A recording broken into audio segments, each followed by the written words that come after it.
Broadcasting live from the Business RadioX studio in Cumming, Georgia, it's time for Forsyth Business Radio.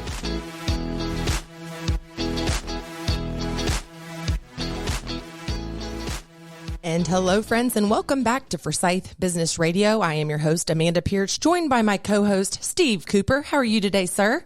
Good morning, Amanda. How are you doing? Fantastic. We have a great host of guests in studio today. We are joined by Elizabeth Johnson and Bill Whitney. They both represent two fantastic organizations that serve the county of Forsyth.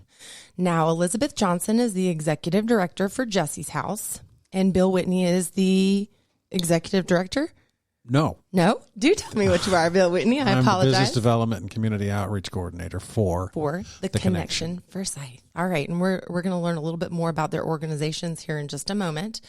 Why don't we start with Elizabeth and have her tell us a little bit about Jesse's House and the mission and how you serve the great county of Forsyth. Sure. So we are a home for female adolescents who have been removed from circumstances of abuse and neglect or have been abandoned. So it's we're their home is what it really comes down to. And I would say that we remove them from homes where there's abuse, but some of the girls that we have are homeless as well. We've been in operation since May 11th of 1998, and we've served 1,075 girls over those almost 24 years. 1,075 girls. That's amazing. Yeah. Congratulations to you. Yeah. I mean, so I know I'm standing on the shoulders of a lot of people who put a lot into making Jesse's House what it was. It started from the Forsyth County Interagency Council on Youth. They were formed under the United Way umbrella, and in 1994 they commissioned the A.L. Burris. Oh gosh, I'll get this wrong, but it's at Kennesaw State University for a needs assessment, a countywide needs assessment, and what came to the fore was a need for a shelter like Jesse's House. Girls that were being removed from conditions of abuse, they didn't have any place to put them, so they were putting them in detention centers and things like that, or moving them kind of far away. And it was definitely a need for it. And clearly, we've been in operation for 24 years and have served that many girls. They were right. So from very humble beginnings, $5,000 from United Way and a house that was donated by the Larry Morris family in honor of his father, Jesse Morris. It was a 2-bedroom house here in Forsyth County and could serve as many as 7 girls at a time. Here we are. That was going to be my next question, Elizabeth. Hats off to you and your organization for seeing a need and getting in front of it. You explained just briefly a little bit how the name Jesse's House came about. So Thank you for connecting those dots. Yeah. Is your facility still that same original home that was once donated, or you've since moved out because you've outgrown it? In 2002, the Mashburn family donated the current facility where we are. And we're an undisclosed location, so there will be people in the community that know where that is. But it's a 12-bed facility now. So that's the numbers that really increased for sure. And it started out as a maximum 90-day stay, just really emergency shelter. But as of this last fiscal year, we had girls staying for an average length of 11.4 months. So, and we've had girls that have stayed as long as 2.5 years. So it really has changed and grown in how we serve the community. But in the beginning, it was really emergency shelter. Elizabeth, are y'all trying to expand your beds at Jesse's House? No, really not. It's not that I don't think that we couldn't do a good job. I'm really proud of the team that we have, and the women that I work with are just the most dedicated, wonderful people I've ever known, really. But the model that we work from, I think, is a pretty good approach for what the girls need, because they're coming from not really having much of a support system. And I think if we get too big and try to expand, that it feels less like family and less like home. And I think, so much of what ends up being very therapeutic for them is that it's a nurturing environment with people that they come to know and trust. Yeah. Yeah, that's a big part of it, is just building those healthy, respectful, trusting relationships. So if we had other locations, maybe, but I think for a location that to go above, in fact, I like to cap it at 10, because that it starts to really change the dynamic in the home when it's more than 10 girls. Well, we were talking about before we went on air where everybody was from when they grew up. Tell us, the listeners, what drew you to Jesse's house? How'd you get involved in Jesse's house? What brought me here? What brought you here? Well, so I'm a therapist by trade, and when I first started working at Jesse's house, I provided clinical services for the girls. So that was how I got involved with Jesse's house. And the then program director was leaving, and the executive director asked if I'd be interested in that position because it requires a clinical background. I would argue it does as the executive director as well. And so it seemed like a good fit and a nice way to kind of use my skills but expand and do something a little bit different too. And I was just so taken by what they did there. I was so impressed with them because I worked for Bethany Christian Services. I didn't work directly for Jesse's house. So just the way they ran everything and what they did for the girls was, I thought, just really incredible. So it was something I wanted to be a part of. How long have you been with the organization? Well, I started there as the therapist 6 years ago, but then it's been 5 since I've been working directly with Jesse's house. So almost over a decade you have. No, so it's 6 years all total. Oh, yeah. I just worked Gotcha. as the therapist there for a year. Tell our listeners a little bit more about what the team looks like to support your organization internally. Obviously, like you mentioned, the resources for counseling, and Right. I would imagine that there is, I don't want to use the word chaperone because that sounds like, like you're in school, but what do you refer to the people that might stay in the home and kind of help with the functionality of day to day? Yeah, so we have 3 different shifts to cover the 24/7, 365 days a year that we need people there. And they're called direct care staff. They're the ones that do the hands-on. I like to say that if we're on the front lines of child welfare, the people that do the direct care staff job are in the trenches, doing the really hard work that it takes to help these girls make the kind of adjustments that they need to make. So we have a staff of about 12 women that cover those shifts, and then myself as the executive director. Then we have a supervisor for all the direct care staff, and there again, I couldn't just say enough about all of them. And then 2 what we call human service professionals that are more or less like case managers in-house, and then a house manager. She's the one that kind of looks over the grounds, makes sure that we're in good shape, plans and menus, does the shopping, that kind of thing. I bet that's a tall task, kind of Yeah. caring for 12 people essentially, or planning grocery lists and household chores and things like that. Where do you guys get the resources that you need to continue to support your efforts? Really quickly before you share, if any of our listeners would like to participate or help in any way, you can visit jesseshouse.org, and that's JESSESHOUSE.org. Go ahead, Elizabeth. So we get a per diem from the state, but just to kind of give you an idea of what that covers, the per diem in 2008 was $101.82 a day, and now it's $108.47 a day. So Per person or for your entire? per person. Okay. Yeah. So that will cover some of the expenses, but it's not even close. And then for the clothing allowance for a girl, it's for the boys too, is $415 a year. And they often come to us with just nothing, just the clothes on their back.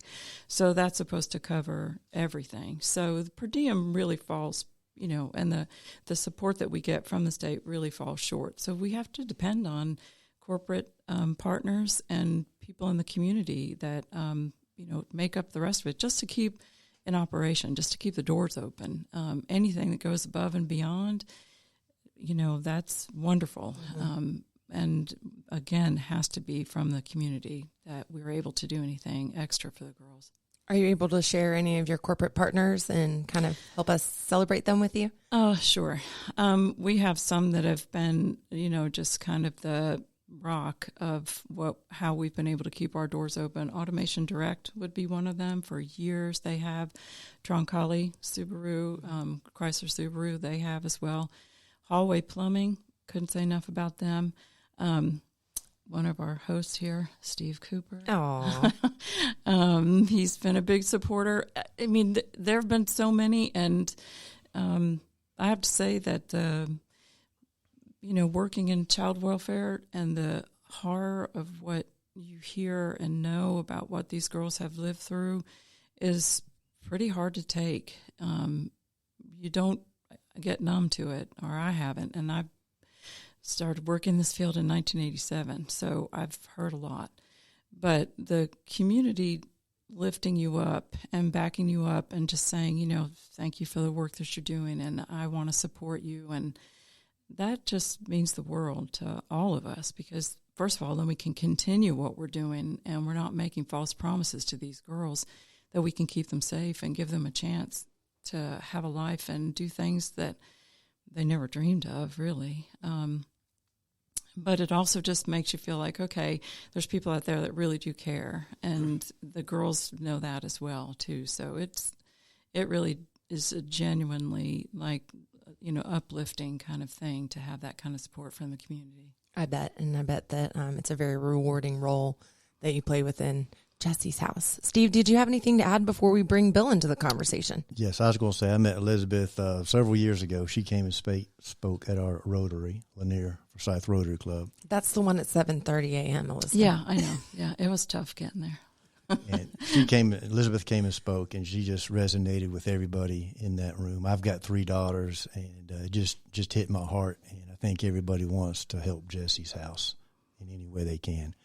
That's where I met our other guest, Bill. Bill Whitney. Welcome to the show.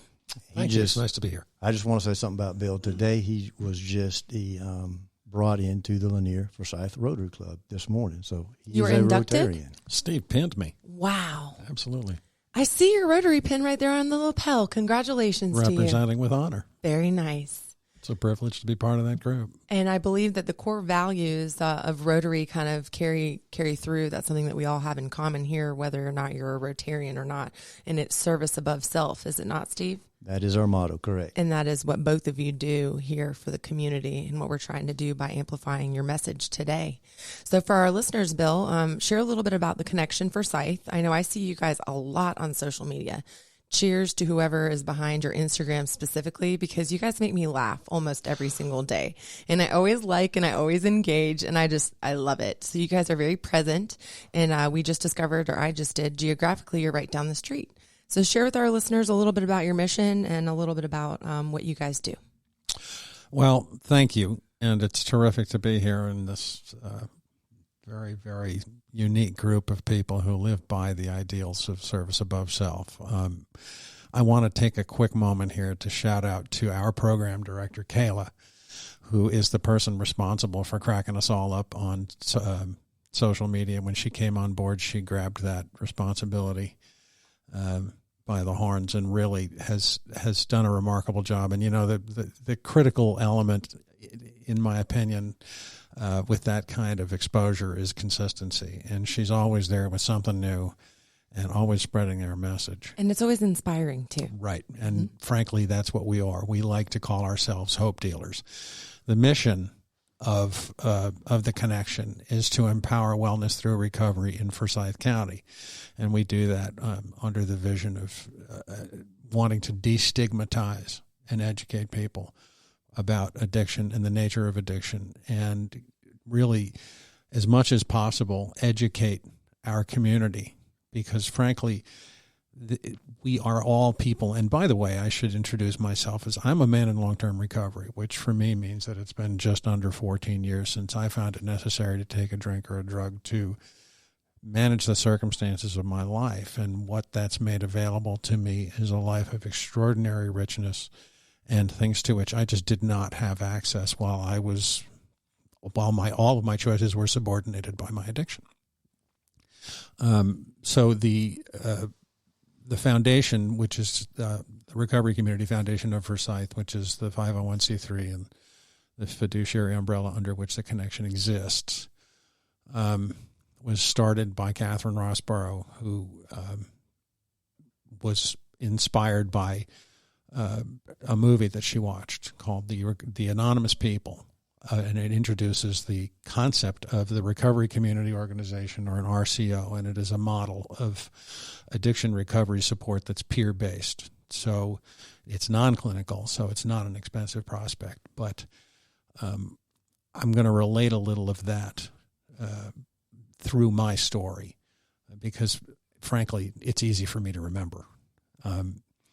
But a recovery community organization has two important elements. One of them is that it is peer-based, so it's all the support is free of charge and peer-to-peer oriented.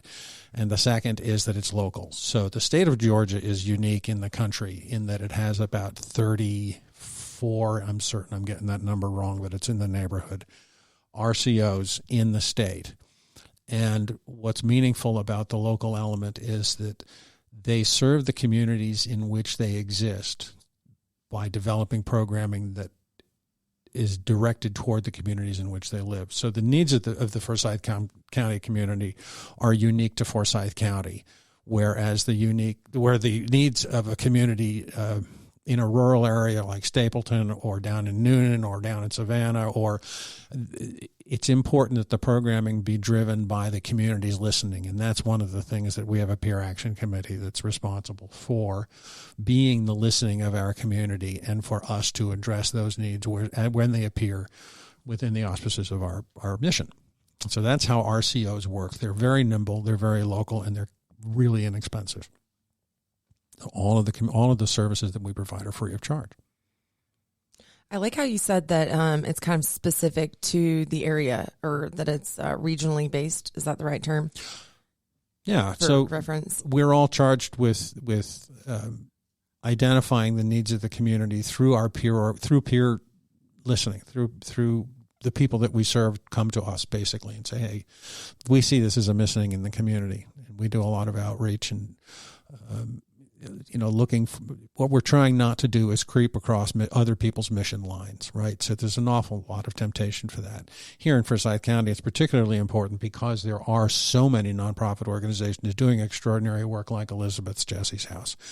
So we're part of a network of nonprofits that provide services that they're very, very, very good at and that we are not. And so an important element of what we do is needs assessments right at the very beginning of the relationship. And if it's stuff that we can provide support in, specifically with regard to empowering recovery, we do that. And with the other basic needs, it's stuff that we refer out to the people that are really good at that, the experts, the partners that do that. Bill, we had asked Elizabeth earlier about how fundraising.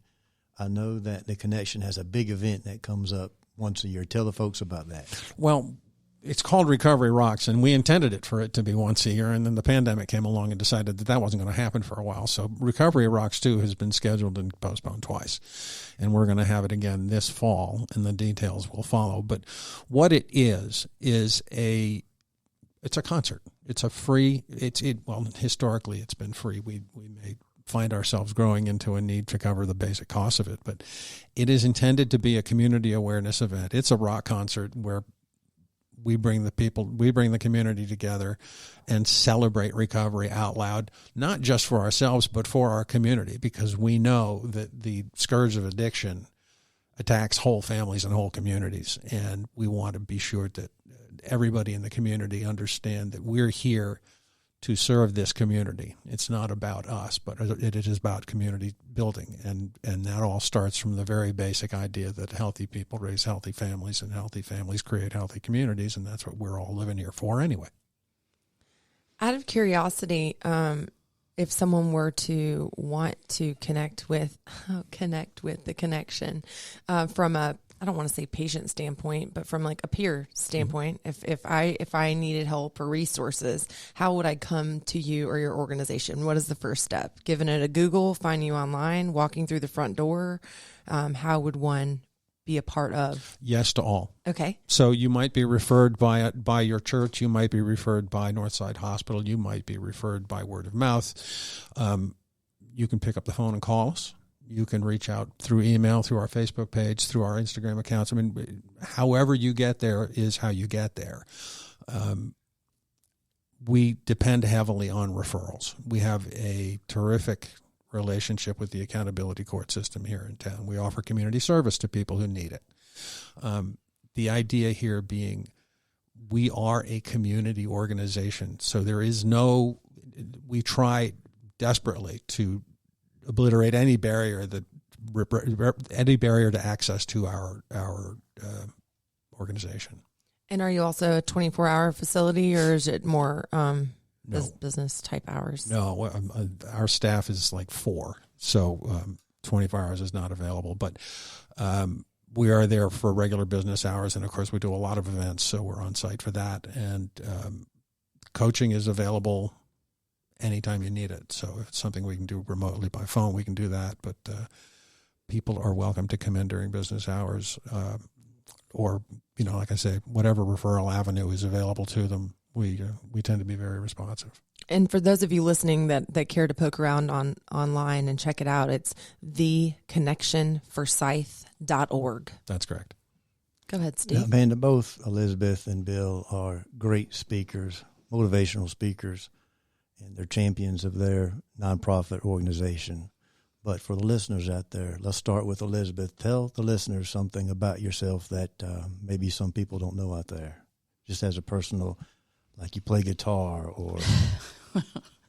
I always find this so challenging because, I'm a mother of 3.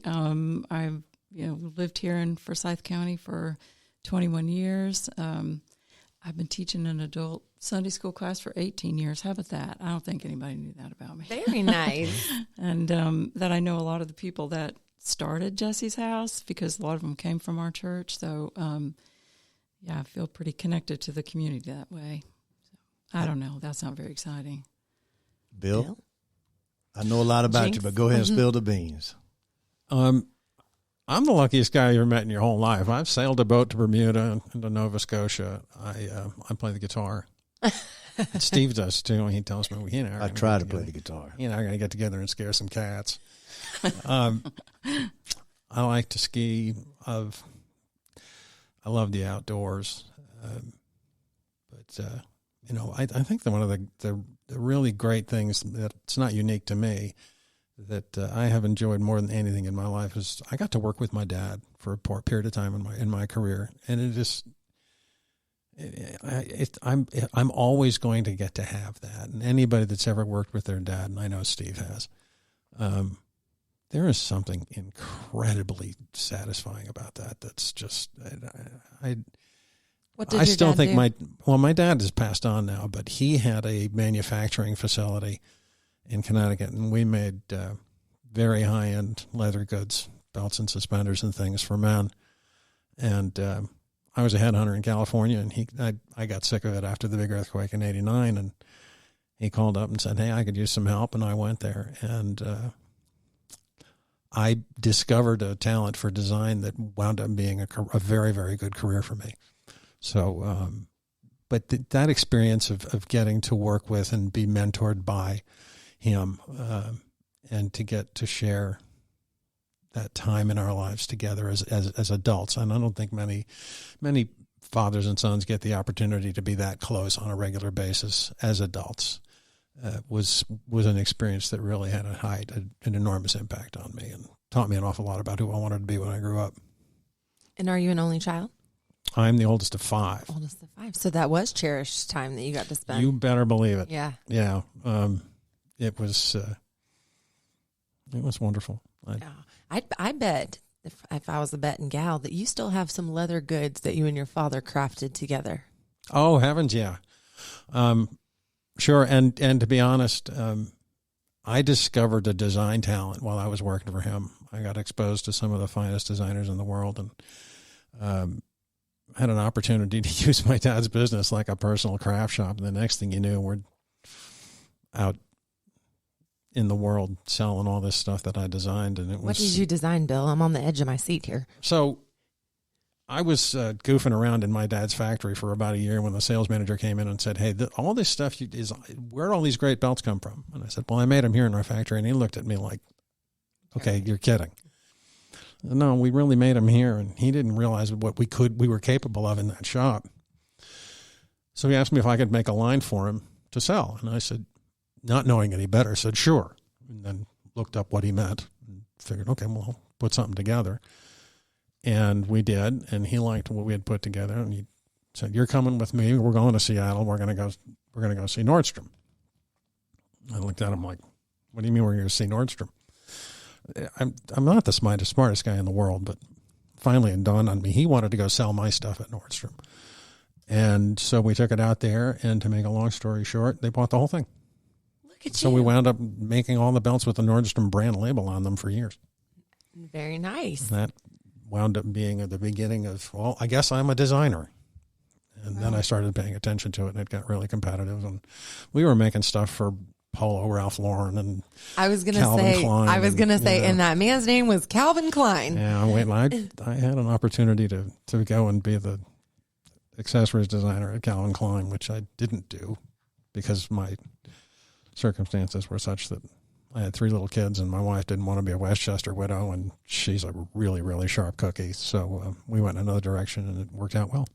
And as destiny would have it, you were brought here so that you could serve this organization that means so much to you.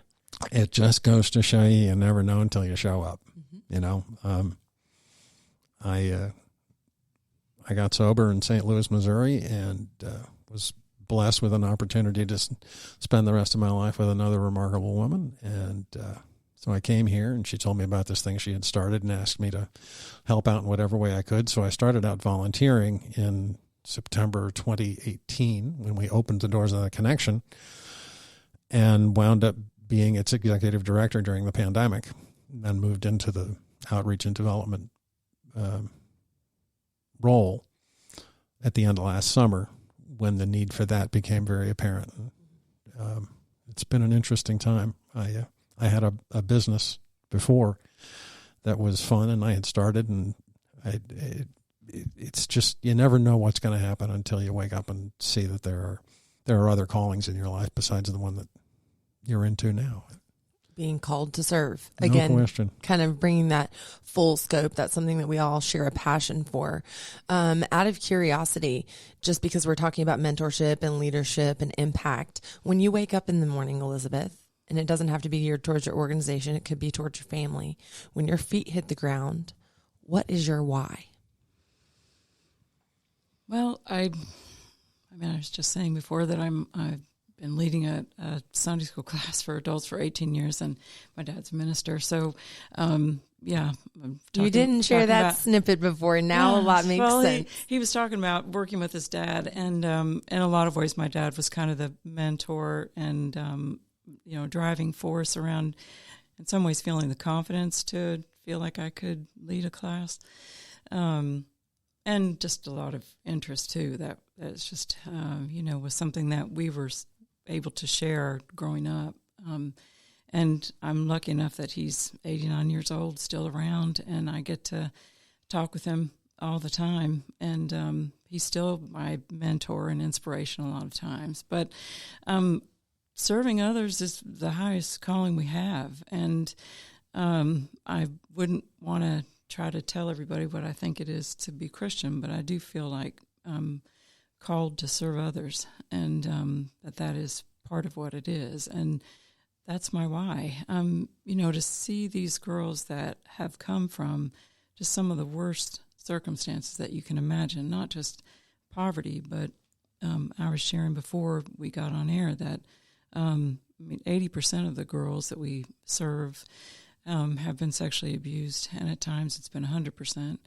And they've just had so much taken from them. And that's not the only kind of trauma. I mean, physical abuse, emotional abuse, just, living in a van, living under a bridge, living in a tent, like just so much they've endured. And I remember what it's like to be a teenage girl and the things that I was concerned with. And it was certainly a luxury to be concerned with those things compared to what these girls are concerned with. And for them, it's safety. They're surviving. And the idea of, going to college is not even something that they would think about. So to give them a chance, that feels pretty good. We've got girls that you just can't even imagine what they went through and what they've had to try to overcome just to feel like they're going to get through the day, and what they walk around the hallways of the schools here in this community dealing with and hiding, that they've been raped the night before, that they've been beaten, that they'll go home to that they'll go home to who knows what, and not knowing what's going to happen to them, and providing them safety and place and helping them realize that they have adults that they can trust and build relationships with. That's a pretty good why. I'll and say. To get them to graduate from high school. And, we've got a girl that's living with us now that's in going to UNG, and another one that's going to graduate in May and going to Lanier Tech in the fall. And, Jesse's house, we have 100% on-time graduation rate. And wow. In the state of Georgia, it's only 6 to 8% of kids in the foster care system that will graduate on time, and only 11% that will graduate at all. So they're just starting off so behind. To give them a chance and at least get them to graduate from high school and then help them see that they've got other avenues. I mean, it's a good why. Oh, excuse me. It's no secret that you both have an extreme dedication to both of your, I keep saying organizations, but really they're your passions. Mm-hmm. And that you have personal connections to what you do.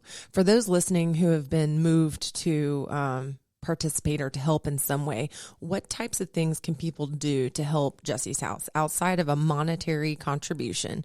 Do you need things? And if so, what are some things that people might be able to assist you with? You had mentioned about like the clothing, obviously maybe, gently worn ladies attire. Is that something that you guys take in? Teenage attire. Let me say that. Just because they are teenage girls and they, they're trying to fit in, and they have enough that they are walking around with that makes them feel like they don't fit in. And so, to be able to shop for clothing, I mean, the number one is going to be monetary, because just to be able to keep the doors open, and then to give them the power of like, hey, you've got a $200 budget. Let's go and knock yourself out and you can pick out some clothing. So, I know that it sounds like kind of crass and it always seems like, oh gosh, a little uncomfortable. But the reality is we wouldn't be able to operate or provide these girls a home if we didn't have the money to keep our doors open. So, going to the website, becoming a friend of Jesse's House, $10 a month makes a difference. $20 a month makes a difference. If you sign up for those monthly subscriptions, one-time donations always makes a difference. But we also have a wish list. We also have an Amazon wish list if you'd rather use kind of concrete things. But I'll say one more thing. If you have ever explored Charity Navigator, which is a independent evaluator of nonprofit organizations, our financial accountability score is a 94 and our overall score is a 95. So that means that 94% of what you donate goes directly to the mission of the girls. Fantastic. And I would argue it's 100 because I don't even know where that other 6%, like where are they saying that goes to? Because I don't see it. Right. But anyway, it means, and that's outside. That's not us. That's just them going off of like the financial transparency. So you've got a really good kind of percentage of whatever you're going to donate that's going to help these girls. And what I like to try to remind people is that, to have direct contact with them is kind of tough because the trauma that they've been through. I mean, we have girls that have been trafficked, and girls that have gone through so much that just to be around a large community is tough. So I'm super protective of them, honestly. And, we're like family to them. So just kind of swooping in and doing something, that's not building a relationship with them. And we try to make it more like it's their home. So, not that we don't want volunteers. Don't get me wrong. I just try to make like a realistic kind of picture of what it takes. And honestly, really hard to get men involved. Of course. Just doesn't end up being a good fit, unfortunately. So, if you go to our website, you will find ways that you can get involved and ways that you can support us that don't involve direct contact with the girls, but that really make a big difference for us. So I like that. All right. So again, visit jesseshouse.org, and that's JESSESHOUSE.org. And again, we were speaking with Elizabeth Johnson, and she is the executive director. Thank you for sharing your passion with our listeners. Sure. And thank you for the hard work that you continue to do for your organization. And now we're going to parlay to Bill. So we were asking Elizabeth about her why, but you made your why very clear from the beginning. So my question to you is going to go to the resource vein. Outside of a monetary contribution, what are some ways that people can get involved with your organization or help? For me, that's pretty simple. Know that we're there. The problems of addiction, the problems of substance use disorders are incredibly prevalent. It's difficult to live a life in this day and time and not know somebody, not be connected somehow to somebody who's struggled with this disease. And for people to know that there is a place where people can go, even if they just want to ask questions, because honestly, speaking for myself, and I think I'm not unique, I knew I had a problem for a long, long time before I did anything about it. But the nature of addiction is, one, it's incredibly isolated. Two, it's the only disease you ever heard of that tells you that there's nothing wrong with you. And that makes it almost impossible for you to jump up and ask for help until you're really, really defeated. So what I'm really getting at is I want the world to know, particularly in our community here, that the connection exists to serve the needs of its community by empowering recovery, and even before recovery is available. In other words, I used to jokingly say, nothing will screw up a drinking life like an AA meeting. And what I mean by that is, once it gets into your head that if you have a problem but you're not ready to do anything about it, knowing that there's help out there. So, for example, my experience was to finally reach a point one night where I drank a bottle of gin. I couldn't get drunk anymore. I put my hands on a cold stove and I looked up and I said, "This can't be what you had in mind for me. I give up." I picked up the phone. I called up a guy I knew. He said, "Meet me at this meeting on Friday morning." And I walked into a room full of people who knew exactly what it was like to be in my head. And that was the thing that made me enrolled. They knew what it was like to be in my head, to have all of this turmoil, it's a very, very unique experience to walk into, and combat veterans know this better than anybody. You can talk to another combat vet if you're a combat vet, because they know what it's like to have been what the hell that you've been through. And it's exactly the same thing with people that suffer with substance use disorders. So knowing that there is a place where there is an organization like ours that's full of people that know what it's like to deal with this very unique problem makes it possible for you to feel at home right away. There's nothing, the great, Johan Hari, and this is how we became called The Connection. Johan Hari is this fellow who coined the phrase, the opposite of addiction is not sobriety, it's connection.